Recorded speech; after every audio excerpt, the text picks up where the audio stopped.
Myndlistarkonan Unnur Mjöll stóð fyrir áhugaverðum gjörningi í lok janúar þar sem hún bauð 2 gestum í nokkurs konar raunveruleika leikhús. Gestirnir mættu í brúðkaupsveislu á Kjarvalsstöðum sem boðflennur. Þær fengu að fylgjast með veislunni eins og flugur á vegg og horfðu þannig á raunveruleikan sem listaverk.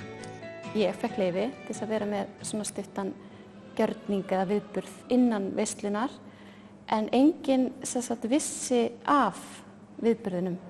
Fyrir utan brúðhjónin og mig og gestina mína. Og þið eru þáttakendurnir, ekki? Jú, einmitt. Hvernig upplifun var þetta? Þetta var bara eins og að vera í brúðkaupi. Já. Þetta var þannig, þetta var bara mjög hefðbundið brúðkaup og við sáum ræður. Þetta er náttúrulega í rauninni pínlítið eins og að fara í leikhús, sjá leikrit.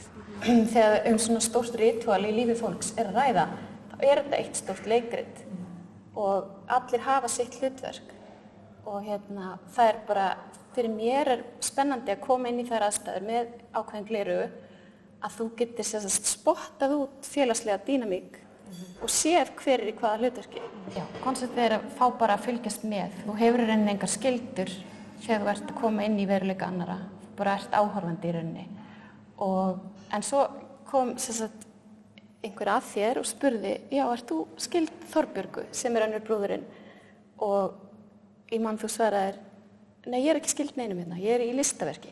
Þannig að það var svona skemmtilegt moment. Og voru þið að taka þátt í brúðkaupinu, voru til dæmis að reyna að grípa brúðarmyndin? Alla sem á. Eða voru þið bara algjörlega flug á vegg, fylgjast með? Mér klikkaði einhver